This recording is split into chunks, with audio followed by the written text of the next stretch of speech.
전화 약속을 매일 10명 이상 하라. 세상에는 뛰어난 이념이란 없다. 성실한 결과만 있을 뿐이다. 알리바바 마윈. 판매하지 말고 면담 약속을 잡아라. 전화 접근 드디어 영업의 시작이다. 대면하는 영업이면 전화로 판매하지 말고 면담 약속을 잡는 데 집중하라. 고객과 처음으로 대화를 시도하는 전화에서 고객과의 면담 가능성을 높여야 한다. 그렇게 하려면 고객에게 방문 목적에 대해 임팩트 있게 전달하고 만나고 싶도록 호감을 불러일으켜야 한다. 고객의 스케줄에 대해 배려하면서 약속을 잡고 짧은 대화지만 전문가다운 이미지를 전달하도록 하라. 가만 고객의 유행에 따라 강력한 메시지를 미리 준비해서 전해야 한다. 예를 들어 당신에게 꼭 맞는 특별한 플랜이 있으니 제가 직접 만나서 도움을 주겠다라는 강력한 메시지를 전해서 약속을 잡아야 한다. 전화 약속은 30초 이내에 성공이 결정된다고 볼 수 있다. 그러므로 더욱 간결하게 말하고 모든 것이 준비된 상태에서 열정적인 목소리로 말하는 것이 중요하다. 현장에서의 효율적인 시간 관리를 위해 갑작스러운 면담 취소나 대기 시간이 너무 길어지지 않도록 약속을 잡아라. 그리고 고객별로 적당한 전화 접근 시간대를 고려해서 전화하도록 하라. 전화 접근을 매일 10명 이상 하라. 영업을 처음 시작할 때부터 매일 반드시 10명 이상에게 전화 접근을 시도하겠다고 맹세하라. 그 약속을 지켜내지 않으면 다음은 없다. 모든 프로세스를 제대로 해내기 위해서라도 첫 관문을 이행해야만 한다. 전화 약속을 잡기 위해서 사전에 준비해야 할 사항들을 살펴보도록 하자. 가장 먼저 챙겨야 할 준비물은 100명의 가만 고객 리스트, 달력, 주간 활동 계획표, 물, 거울 등이다. 영업인 스스로 끊임없이 연습하여 열정과 자신감을 가지고 시도해야 한다. 연습했던 스크립트와 거절 처리 스크립트도 준비하고 보이지 않더라도 미소를 짓고 하도록 하라. 전화 접근을 시스템화하라. 매일 전화 접근을 시도하기 위해서는 이를 시스템화하는 것이 도움이 된다. 시스템화하는 데 몇 가지 요령이 있다. 첫째, 매일 정해진 시간에 하라. 시간 날 때 하겠다는 생각으로는 절대로 매일 전화 접근을 하고 약속을 잡을 수 없다. 경험상 그렇다. 오전 미팅을 마치고 나서 하든지 아니면 활동을 마치고 난 후 오후에 시간을 정해서 전화 약속을 잡도록 하라. 둘째, 혼자 집중해서 전화할 수 있는 조용한 장소를 찾아라. 처음에는 전화하는 자체가 긴장되기 때문에 조용하게 집중할 수 있는 장소가 필요하다. 셋째, 전화로는 절대로 상품에 대한 이야기를 하지 말고 면담 약속을 잡는 데 집중하라. 전화 통화를 하다 보면 고객의 질문에 다급하게 답변하다가 상품 이야기가 나올 수 있다. 이런 상황을 특히 조심해야 한다. 넷째, 거절당할 때도 항상 긍정적인 태도로 준비한 거절 처리를 하라. 매일 전화 통화를 하다 보면 고객들의 공통적인 거절 내용이 나온다. 그것을 파악하여 거절 스크립트를 수정 보완해 가면 완성도 높은 스크립트를 확보할 수 있다. 다섯째, 약속을 잡으면 감사 표현을 하고 상대가 먼저 전화를 끊을 때까지 기다린다. 마지막으로 면담 약속을 기록하고 고객에게 확인 문자를 발송한다. 이렇게 매일 고객과 전화로 약속을 잡으면 고객의 반응에 대해서 주도적으로 대응할 수 있게 되고 거절 처리도 잘할 수 있게 된다. 매일 하면 습관이 되고 그러면 자신감과 적극성이 길러진다. 실제로 도움이 되는 전화를 하라. 사전에 충분히 공부하여 누구를 만나더라도 도움을 줄 수 있다는 자신감이 있다면 어떻겠는가? 전화할 때 저절로 열정이 나올 것이다.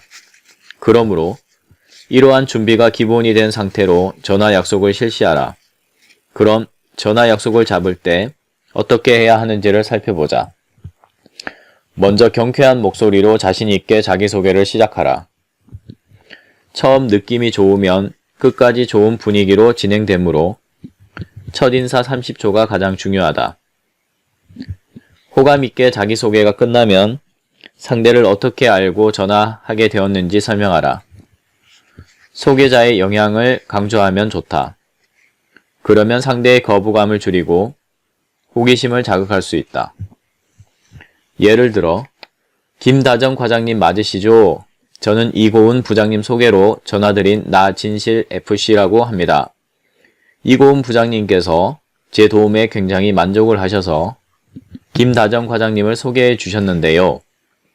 과장님께서 유능하시다고 칭찬을 많이 하셨어요. 혹시 부장님께 저에 대해서 이야기를 들으셨습니까? 이렇게 소개자의 영향을 강조하면 약속 잡기가 용이하다.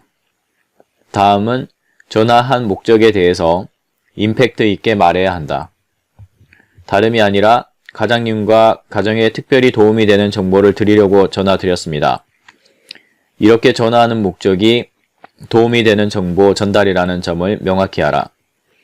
고객은 통화를 하면서 계속 판단을 하고 있기 때문에 짧은 시간 내에 만남이 고객에게 이익이 될 것이라는 확신을 심어주는 것이 중요하다.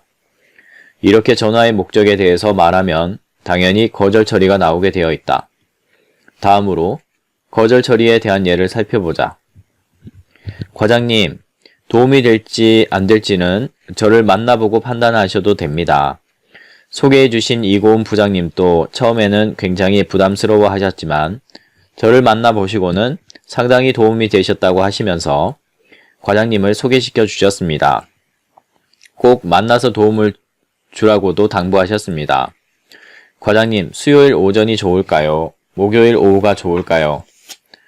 거절 처리에 대한 부분은 매일 전화 상담을 하다 보면 능숙하게 응대할 수 있게 된다. 능숙하게 될 때까지 계속 시도하라. 거절 처리의 기본은 거절을 긍정적으로 받아들이고 상대에게 공감하면서 모든 결정은 고객이 하면 된다는 것을 강조하여 부담감을 해소시키는 것이다. 고객은 기본적으로 여러 번 거절을 한다는 것을 기억하라. 대표적인 거절 처리 화법에 대해서 살펴보자. 보험이 많이 가입되어 있습니다. 네, 정말 잘하셨습니다.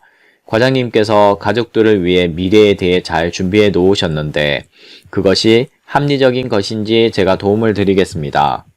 소개해 주신 분도 이런 점에서 실제로 혜택을 드렸고 보험금을 찾아드리기도 했습니다.